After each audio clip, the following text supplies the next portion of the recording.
பார்வதி 5 வயசுல சிவபெருமானை குறிச்சு தவம் பண்ணினால் கல்யாணம்னா எவ்வளவு அவசியம்னு அவன் உணர்ந்த பிறந்தான் அவனுக்கு கல்யாணம் பண்ணணும். நாம 100 வருஷம் 200 வருஷம் முன்னாடி வாழ்ந்த லைஃப் ஸ்டைல் தான் நிரந்தரமானது.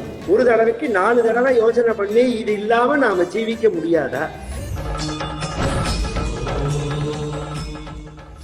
தபஸ் பண்ணி கணவனும் மனைவியும் வரணும்னு சொன்னேனோ, அதுக்குதான் இந்த சப்ஜெக்ட் ஆரம்பிச்சது. பார்வதி 5 வயசுல சிவபெருமானை குறிச்சு தவம் பண்ணினால் அப்படிங்கிறது எல்லாருக்கும் தெரியும். சிவபெருமானும் தவம் பண்ணினான். இந்த தட்சனுடைய பெண்ணான சதியானவள் சரீரத்தை விட்டுட்டு அவதான் பார்வதியா வந்தா.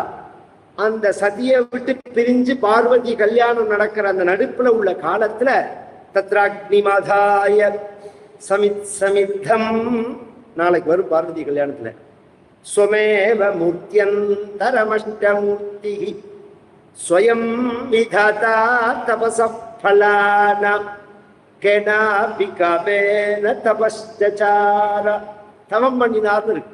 அப்போ ஒருத்தருக்கு ஒருத்தர் தவம் பண்ணி அடைஞ்சதுனால நிஜ தப பலாபியா. அப்பதானே உழைச்சு கஷ்டப்பட்டு உன்னை சம்பாதிச்சாதானே வேல்யூ புரியும்.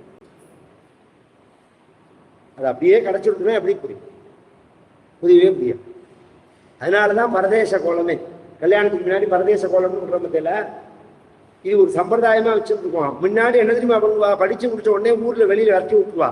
சோத்துக்கு மண்ணாடி சந்தியில நின்று பிண்டம் பெருங்காயமாகி கல்யாணம்னா எவ்வளவு அவசியம்னு அவன் உணர்ந்த பிறந்தான் அவனுக்கு கல்யாணம் பண்ணணும். ஓ, கல்யாணத்துக்கு இவ்வளவு முக்கியத்துவமா, சாப்பாடு இவ்வளவு கஷ்டமா கிடைக்கிறது. இப்ப என்ன ஹோட்டல் இதுன்னு எத்தனை நாள் ஆகும்? ஒரு குண்டை இஸ்ரேல் இந்த பக்கமா போட்டாங்கன்னா தெரிய போச்செல்லாம். அதனால இதெல்லாம் லாங் லைஃப் உள்ள விஷயம்லாம் நினைச்சுக்க வேண்டாம். இப்ப கிடைக்கிறதெல்லாம் நிரந்தரம் இல்லை. நாம 100 வருஷம் 200 வருஷம் முன்னாடி வாழ்ந்த லைஃப் ஸ்டைல் தான் நிரந்தரமானது. அதை மனசுல ஓடிண்டே இருக்கணும், அதுக்கு பழகிக்கணும். இது இருந்தாதான் வாழ்வேன் அப்படிங்கிறத காட்டிலும் இது இல்லாமையும் வாழ்வேன் அப்படிங்கிறத பழகிக்கணும். ஆச்சாரியால் சொல்றாளே, தெய்வத்தின் குரல் ஒரு அத்தியாயம் ஒரு நாளைக்கு படிக்கணும், குழந்தைகளுக்கும் உட்காந்து வச்சு சொல்லணும். அதை தாண்டி ஒரு புராணம் இத்திகாசங்கள்லாம் படிக்கணுங்கிற அவசியமே கிடையாது. கொட்டியிருக்காள் ஆச்சாரியன். அதுல ஒரு விஷயம் சொல்றால், ஒரு சாமான வாங்கறதுக்கு முன்னாடி ஒரு தடவைக்கு 4 தடவை யோசனை பண்ணி இது இல்லாம நாம ஜீவிக்க முடியாதா? எங்க பெரியப்பா ஒருத்தர் இருந்தார். அவர் அப்படித்தான், ஒரு சாமான கேட்டா உடனே வாங்கி தர மாட்டார். 4 நாள் ஓடட்டுமே அந்த சாமான் இல்லாம. ஏன்னா அது இல்லாம வாழ முடியாத, அது இல்லாம வாழலாமே. அது இருந்துதான் வாழணுங்கிற அவசியம் கிடையாது. இதை நாமே தீர்மானம் பண்ணிக்கணும். இப்ப ஒரு சின்ன உதாரணம் பிராக்டிக்கலுக்கு சொல்லிட்டு போறேன். நான் பொதுவா அரசியல் பேச மாட்டேன், சினிமா பேச மாட்டேன், ஏன்னா பகவத் குணம் சொல்ல வந்த இடம். ஆனா ஜனங்களுக்கு சொன்னாலே புரிய மாட்டேங்கிறது. இப்ப மத்தியபானம் மதுக்கடைகளை மூடினா செத்துப்பேடு வாங்குற பத்தியில ஒரு சின்ன உதாரணம் சொல்றேன். கொரோனா போது 10 மாசம் ஒண்ணுமே இல்லாம தானே எல்லாரும் இருந்தா. எப்படி உயிர் பொழைச்சா? அத்தனை பேரும் ஜீவிச்சிருந்தாலே. அங்கங்க வியாபாரங்கள் தான் நடந்துட்டே தவிர இப்ப எதெல்லாம் இல்லைன்னா நாம உயிரை விட்டுருவோம்னு சொல்லுமே, அதெல்லாம் இல்லாம இருக்குது. இருக்க முடியும். இது இல்லாமே நாம் இருக்க முடியுங்கிறத பழகிக்கணும் நாம. அது மாதிரி பழகினாதான் அதோட வேல்யூ புரியும். வேஸ்ட் பண்ண மாட்டோம். சாமான உற்பத்தி பண்றதை விட பாபம் அந்த பொருளை நாசம் பண்றது பெரிய பாவம். நாசம் பண்ணவே கூடாது. இந்த 2007-8 ஒரு ஃபைனான்சியலான ஒரு பேக் வந்தது பத்தியா வேர்ல்டு முழுக்க. அந்த நியூயார்க் டைம்ஸ்ல ஒருத்தன் ஆர்டிக்கல் எழுதினான்.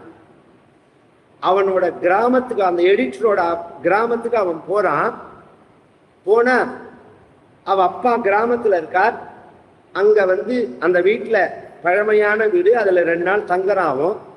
தங்கும்போது அங்க ஒரு எலி பிடிக்கிற அந்த சாதனம் இருக்கு.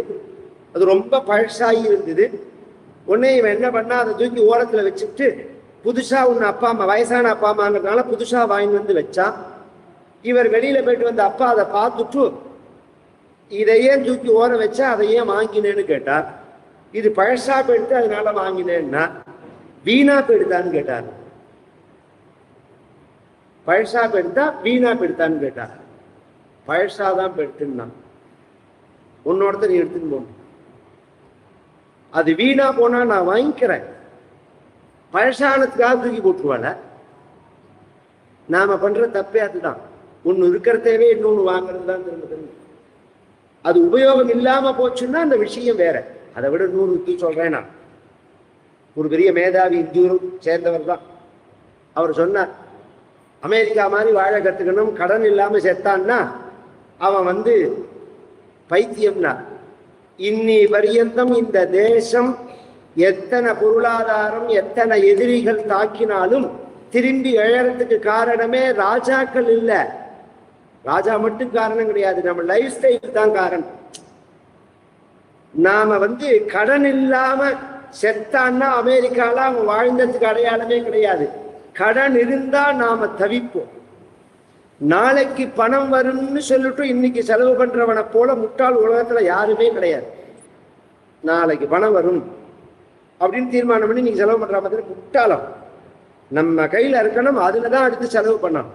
இப்படி ஒரு லைஃப் ஸ்டைல். ஏன்னா இந்த ஐடி குழந்தைகளுக்கு அவசியம் சொல்ல வேண்டியது. மேலும் இது போன்ற சிறப்பான நிகழ்ச்சிகளை காண இப்போவே லைக் பண்ணுங்க, ஷேர் பண்ணுங்க, மறக்காம சப்ஸ்கிரைப் பண்ணுங்க.